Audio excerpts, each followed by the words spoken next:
औज़ुबिल्लाहि मिनश्शैतानिर्रजीम बिस्मिल्लाहिर्रहमानिर्रहीम रब्बी इश्रह ली सदरी वयस्सिर ली अमरी वहलुल उक़दतम मिन लिसानी यफ़क़हू क़ौली रब्बी इश्रह ली सदरी वयस्सिर ली अमरी वहलुल उक़दतम मिन लिसानी यफ़क़हू क़ौली।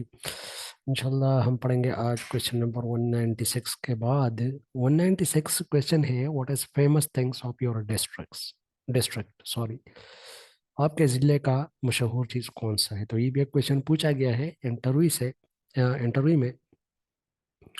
तो हमारी जो एरिया है तो उसमें तो सिट्रस फ्रूट्स, कीर केप्स, ड्राई फ्रूट्स, दीर नाइप्स, जो चाकू है वो मशहूर है। ठीक है। अच्छा, क्वेश्चन नंबर 197 है, what are stages of ZPD. ZPD जो है जोन ऑफ प्रोक्सिमल डेवलपमेंट, मैंने आप लोगों को कहा भी था, ये पहले भी पूछा गया है कि जोन ऑफ प्रोक्सिमल डेवलपमेंट है क्या। तो जोन ऑफ प्रोक्सिमल डेवलपमेंट जो है ये एक ऐसा जोन है कि जिसमें फॉर एग्जांपल एक बच्चा है वो with assistant and without assistant जो हेल्प जो जो काम कर सकता है, तो उस उसका जो डिफरेंस है उसको हम जेडपीडी कहते हैं। It is the difference where child can perform with assistant and without assistant. ठीक है। तो ये हमारे पास जेडपीडी है। और वाइकास की ने यूज किया था अपनी थ्योरी में। उन्होंने कहा था कि ये जो जेडपीडी है इसमें एक बंदा फंस जाता है। फॉर एग्जांपल एक बंदा है, एक लर्नर है, वो सीखते सीखते किसी जगह पे फंस जाता है, तो उसको स्कैफोल्डिंग की जो टेम्पररी हेल्प होती है, until and unless a person become the mastery of that thing is scaffolding।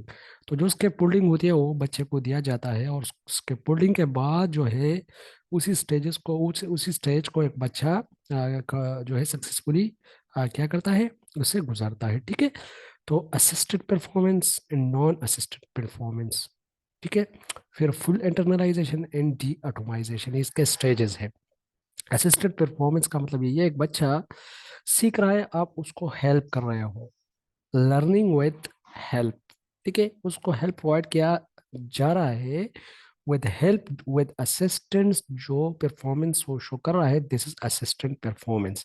Non assistant performance mean कि एक बच्चा सीखते सीखते अभी आपने वो जो हेल्प है वो रिमूव किया, तो जब वो हेल्प आपने रिमूव किया तो ये हमारे पास अभी वो जो परफॉर्म कर रहा है, this is non assisted performance, मतलब वो उसमें मास्टरी हो चुका है। ठीक है।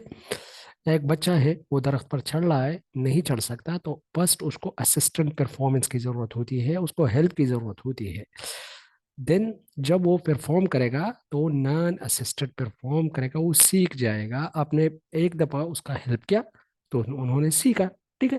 फिर है फुल इंटरनलाइजेशन मीन के बिल्कुल बंदा जो है फुली मिच्योर हो जाता है कि खुद ही वो चीज़ जो है बिल्कुल ही फुल पोटेंशियल के साथ वो कर सकता है। ठीक है। तो फुल इंटरनलाइजेशन है। फिर डी ऑटोमाइजेशन मीन के अगेन कुछ वक्त के बाद वो जो चीज़ है वो भूल जाता है। मीन कि वो जो उसकी कंडीशनिंग हो चुकी होती है, तो वो अगेन वो जो री एनफोर्समेंट उसका हो चुका होता है वो अगेन लूज हो जाता है। फॉर एग्जांपल एक बच्चा है, उन्होंने सीखा है कोई चीज़, लेकिन टाइम गुजरने के साथ साथ वो जो सीखा है उन्होंने वो भूल जाता है, तो ये डी ऑटोमाइजेशन, या वो नहीं कर सकता। ठीक है। तो ये चार स्टेजेस है, assisted performance, non assisted performance, full internalisation and D automisation. ठीक है। अच्छा, क्वेश्चन नंबर है 198, explain external and internal validity. Validity है क्या। वैलिडिटी मीन कि एक टेस्ट जिसी पर्पस के लिए बना है, आया वो पर्पस वो अचीव कर रहा है कि नहीं, this is validity. The extent to which a test or instrument measure to which it's extended to measure, ये इंटेंडेड टू मैयर सॉरी, जिस चीज के लिए ये टेस्ट जो है वो बना है मैयर करने के लिए, तो उसको हम क्या कहेंगे, वो उसको हम कहेंगे वैलिडिटी। ठीक है। अच्छा, internal validity mean when the validity of dependent variable. अच्छा, एक रिसर्च है, तो रिसर्च के अंदर या स्टडी के अंदर हमारे पास एक तो अंदर मतलब वेरिएबल्स है, जाहिर बात है, एक डिपेंडेंट वेरिएबल होगा, एक नॉन डिपेंडेंट वेरिएबल होगा। तो जो डिपेंडेंट वेरिएबल और एन डिपेंडेंट वेरिएबल की जो वैलिडिटी है, जाहिर बात है जो एन डिपेंडेंट वेरिएबल है वो हमारा काज है, जबकि डिपेंडेंट वेरिएबल है वो हमारा इफेक्ट है। तो जो इंडिपेंडेंट वेरिएबल डिपेंडेंट वेरिएबल के ऊपर असर शो कर रहा है तो उसकी वैलिडिटी को हम क्या कहेंगे? इंटरनल वैलिडिटी, क्योंकि इंटरनल रिसर्च की बात हो रही है। और जब हम रिसर्च करते हैं और रिसर्च की जो कंक्लूजन होती है उसको हम जनरलाइज करते हैं ओवरऑल पॉपुलेशन के ऊपर, तो ये हमारे पास क्या होगा? एक्सटर्नल वैलिडिटी होगा। ठीक है, तो internal validity means when the validity of dependent variable is due to the manipulation of independent variable.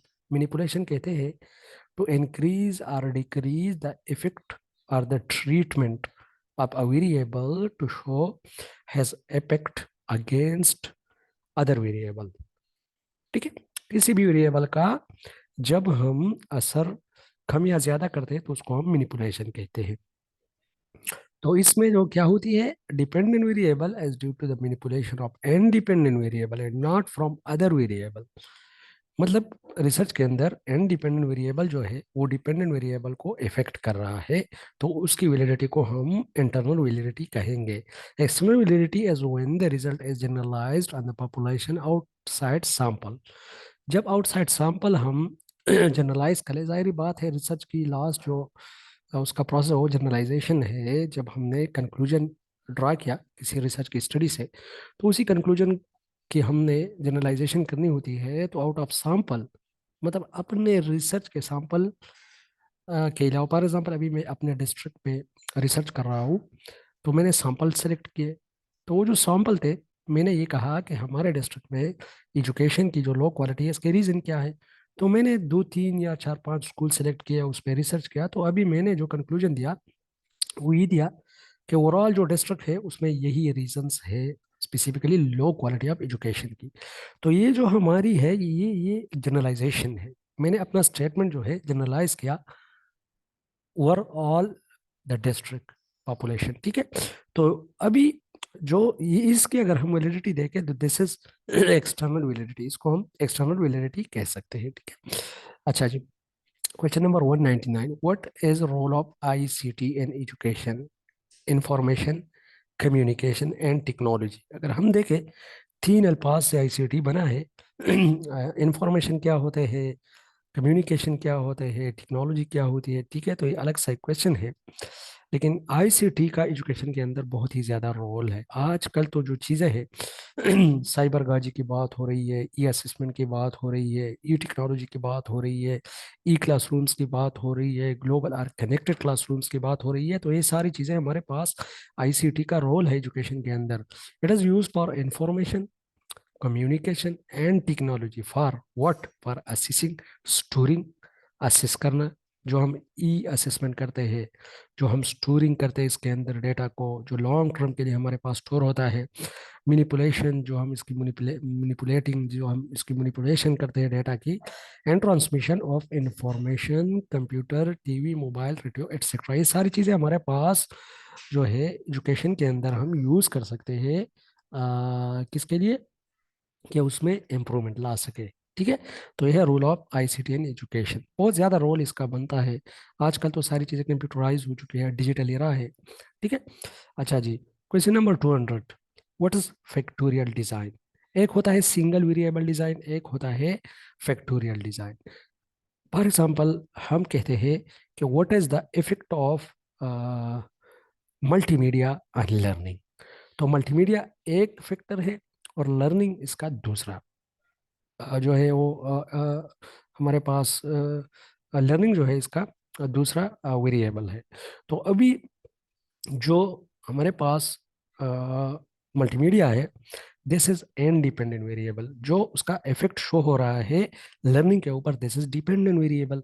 तो जो हमारे पास इंडिपेंडेंट वेरिएबल और डिपेंडेंट वेरिएबल की जो स्टडी है, this is single variable design, क्योंकि इसमें जस्ट वेरिएबल की हम डिजाइन होते हैं। डिजाइन क्या होता है? इट्स अ मास्टर प्लान और procedure, methods, methodologies, tactics, techniques for the purpose to achieve the organizational goals are the study goals are the study objectives। ठीक है, तो फैक्टोरियल में इस तरह होता है कि बहुत सारे वेरिएबल मिलके एक फैक्टर बनाता है। 2 भी हो सकते हैं, 3 भी हो सकते हैं। फॉर एग्जांपल हम कहते हैं कि what is the effect of multimedia and hard work of the student या homework of the student on learning. तो ये देखो हमने मल्टीमीडिया और होमवर्क दो फैक्टर दो वेरिएबल ले लिए, तो ये दो वेरिएबल कंबाइन क्या कहलाएंगे, फैक्टर कहलाएंगे। तो एक ऐसी स्टडी, एक ऐसा डिजाइन, एक ऐसा master plan of the study कि जिसमें हम कॉम्बिनेशन ऑफ जो है हमारे पास वेरिएबल वो यूज करे दिस पिक्टोरियल डिजाइन। ठीक है, तो when different factors produce same result is called factor. ठीक है, मतलब फैक्टर क्या होता है, जब मुख्तलिफ फैक्टर जो है सेम रिजल्ट जो है प्रोड्यूस कर रहा है। फॉर एग्जांपल मैंने जिस तरह कहा कि स्टूडेंट का होमवर्क प्लस मल्टीमीडिया, इसका इफेक्ट लर्निंग के ऊपर क्या है, तो ये जो लर्निंग है दिस इज सेम फैक्टर, और इसके पीछे जो इंडिपेंडेंट वेरिएबल है वो हमारे पास है लर्निंग प्लस होमवर्क। ठीक है, तो सेम ये एक फैक्टर बन गया लर्निंग, और सॉरी जो हमारे पास मल्टीमीडिया है प्लस उसका जो हमारे पास है स्पेसिफिकली होमवर्क, तो ये दोनों एक फैक्टर बन गए। ठीक है, when there are more than one variables effect one are many variable are called factorial design. ज्यादा वेरिएबल होंगे, ग्रुप में काम करेंगे तो फैक्टोरियल डिजाइन होगा। ठीक है, और ये ज़्यादातर एमपिल और पीएचडी में ही यूज़ होते हैं, क्योंकि हम जो मास्टर लेवल पे स्टडी करते हैं, कंडक्ट करते हैं, उसमें सिंगल वेरिएबल डिज़ाइन यूज़ करते हैं, क्योंकि ये तो एक टाइम कंज्यूमिंग है, सेकंड इसकी नॉलेज थोड़ी डिफिकल्ट होती है, और थर्ड ये थोड़ी वास्ट वास्ट स्टडी होती है। ठीक है, अच्छा जी, what is internal criticism, question number 201। तो जो हमारे पास इंटरनल क्रिटिसिज्म है ये हिस्टोरिकल रिसर्च में ही यूज होता है। हमने पढ़ा था research by purpose and research by method. By purpose basic research, action research and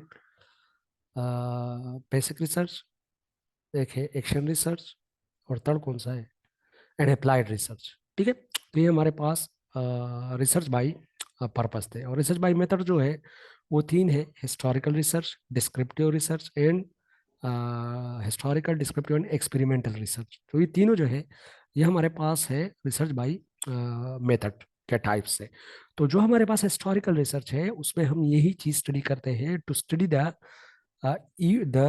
history and provide the conclusion on the present और द फ्यूचर। ठीक है, जब हम हिस्ट्री को स्टडी करते हैं और उसका जो कंक्लूजन है वो प्रेजेंट और फ्यूचर के लिए यूज करते हैं, तो हमारे पास क्या होगा, वो हिस्टोरिकल रिसर्च होगा। तो हिस्टोरिकल रिसर्च के अंदर इंटरनल और एक्सटर्नल क्रिटिसिज्म इन्वॉल्व होता है इसकी एनालिसिस के अंदर। ठीक है, तो उस पे हम चूंकि ज़्यादातर जो काम करते हैं वो सेकेंडरी डेटा पे करते हैं, क्योंकि जाहिर बात है एक काम ऑलरेडी हो चुका होता है, पास्ट से उसका ताल्लुक है, तो वो तो हम फर्स्ट हैंड नॉलेज वो गेन नहीं कर सकते उस पे, उसकी फर्स्ट हैंड डेटा जो है वो हम उस पर काम नहीं कर सकते, वो तो ऑलरेडी चीज़ें हैपन हो चुकी होती है। दैट्स वाई जो हमारे पास होगी चीज़ें, तो उस पर हम या तो एक्सटर्नल क्रिटिसिज्म करेंगे या इंटरनल क्रिटिसिज्म करेंगे। तो जो हमारे पास इंटरनल क्रिटिसिज्म होगा इसका मतलब यही है कि जो रिलायबिलिटी है, टेस्ट की रिलायबिलिटी क्या है, मतलब उसके अंदर जो डेटा है वो डेटा कितना कंसिस्टेंट है, कितना सेम रिजल्ट दे रहा है। ठीक है, तो internal criticism related to reliability while external criticism is related to validity. तो जो हमारे पास इंटरनल क्रिटिसिज्म है वो रिलायबिलिटी से रिलेटेड है, जबकि एक्सटर्नल क्रिटिसिज्म जो है वो वैलिडिटी से रिलेटेड है। ठीक है, दोनों हिस्टोरिकल रिसर्च के टर्म्स है। अच्छा जी, ये क्वेश्चन भी पूछा गया था कि इंटरनल और एक्सटर्नल क्रिटिसिज्म कौन से रिसर्च के अंदर यूज होते हैं, तो ये हिस्टोरिकल के अंदर यूज होते हैं। अच्छा, क्वेश्चन नंबर 202 है, what is content validity. Content, ये देखो कंस्ट्रक्ट, किसी रिसर्च का जो कंस्ट्रक्ट होता है, जिस चीज से वो बना होता है उसको हम कंटेंट कहते हैं। तो जिस चीज से वो बना है आया उसमें वैलिडिटी है कि नहीं है, जो जो उसके कंटेंट है उसकी जब हम वैलिडिटी को जानना चाहे, तो आया उसके जो कंटेंट है वो अचीव कर रहे हैं उसी रिसर्च के मकसद को कि नहीं, this is content validity. Content validity assesses whether a test is representative of all aspects of the construct to produce valid result। ठीक है, जो टेस्ट है हमारे पास, क्या वो जो उसका कंस्ट्रक्ट है, जो उसके कंटेंट है, उसका एक रिप्रेजेंटेटिव है भी कि नहीं है। ठीक है, तो ये हमारे पास क्या होगा, ये होगा content validity to produce valid result, valid result को प्रोड्यूस करने के लिए। ठीक है, क्वेश्चन नंबर 203 है, what is two factors theory. तो अगर हम देखें तो टू फैक्टर्स थ्योरी जो है वो दो है। अगर क्वेश्चन इस तरह पूछा जाए ब्रॉड कि टू फैक्टर्स थ्योरी क्या है, तो एक हमारे पास इमोशन की थ्योरी है और एक हमारे पास मोटिवेशन की थ्योरी है। दोनों टू फैक्टर्स थ्योरी है। इमोशन की थ्योरी है वो इस तरह है कि जो हमारे इमोशंस है ये cognitive processes plus physiological processes. कि जिस तरह फॉर एग्जांपल एक बावला कुत्ता आ रहा है, तो फर्स्ट हम क्या करेंगे, हम जो है फिजियोलॉजिकल रिस्पॉन्सेस पसंद देंगे कि नहीं कॉग्निटिव इंटरप्रिटेशन ज़्यादा देंगे। कि फॉर एग्जांपल एक कुत्ता आ रहा है तो फर्स्ट हम क्या करेंगे, बावला कुत्ता है तो हम कोशिश करेंगे कि भाग जाए वहाँ से। ठीक है, या जो है कोई रिस्पॉन्स दे उनको फिजिकली।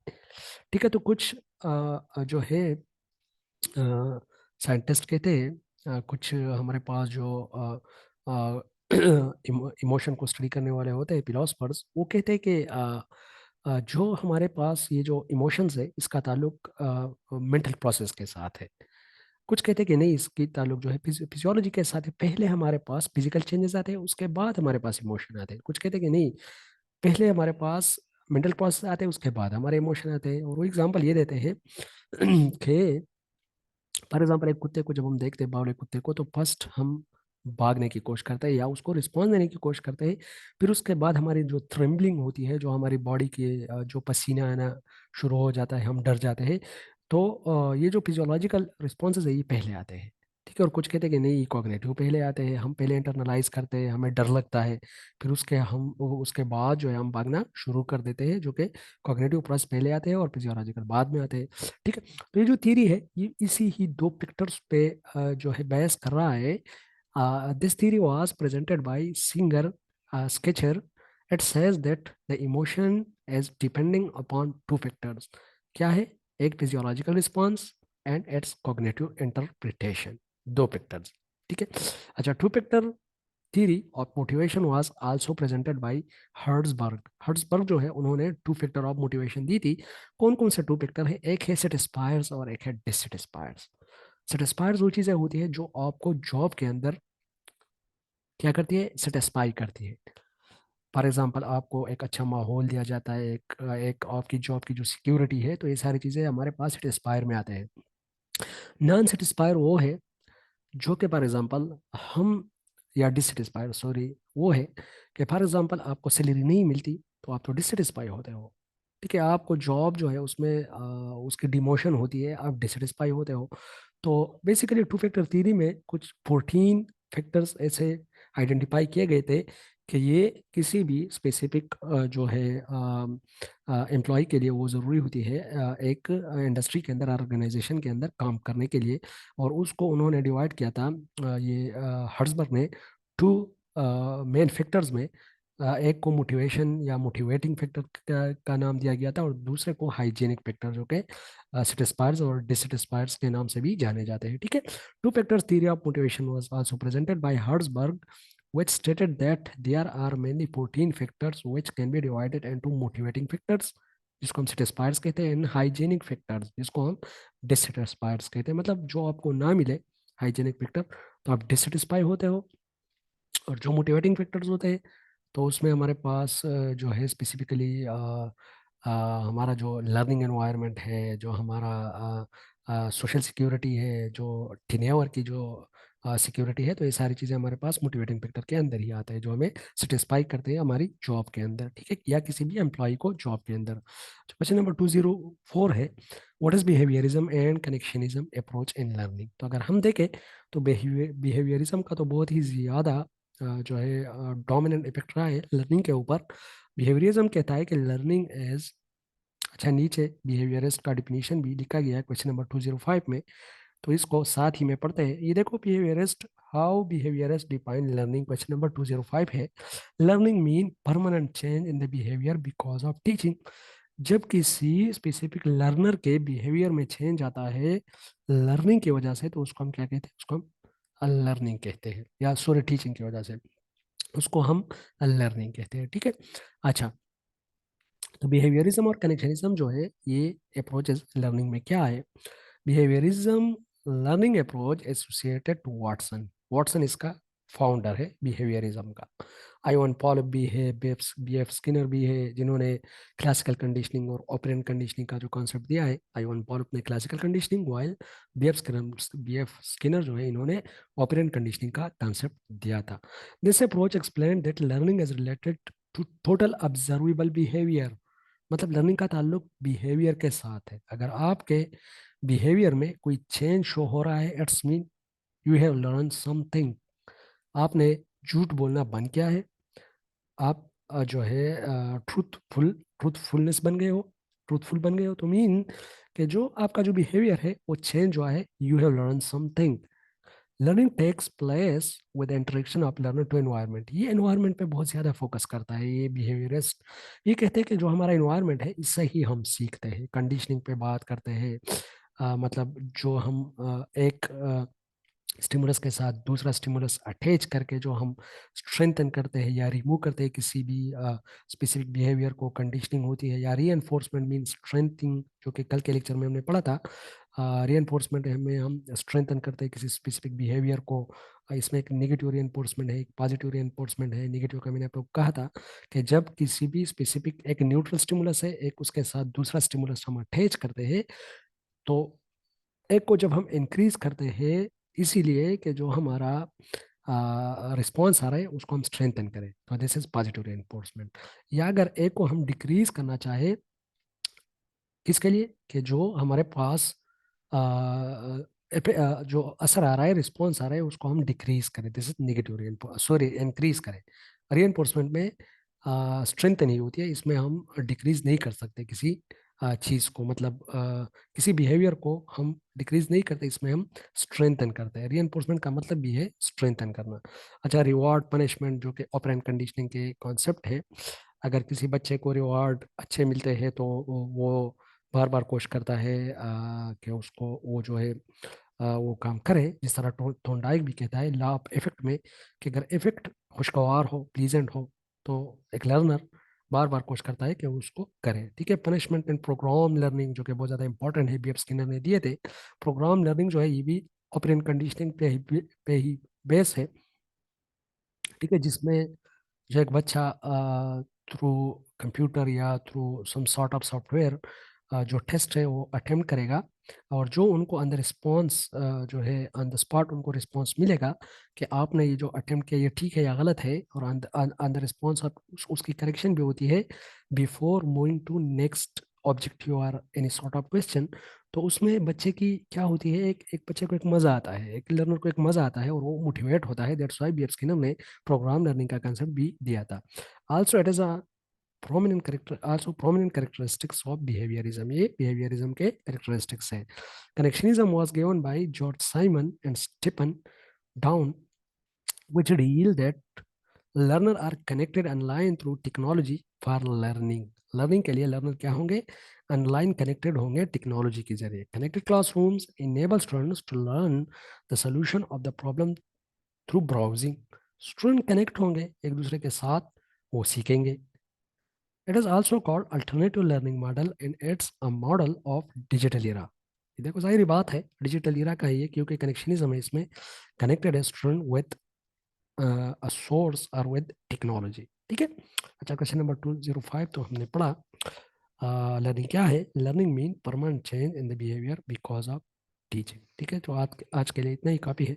इंशाल्लाह कल हम नेक्स्ट लेक्चर में पढ़ेंगे क्वेश्चन नंबर 206 से ऑनवर्ड। ठीक है। ओके जी, thank you, thanks a lot.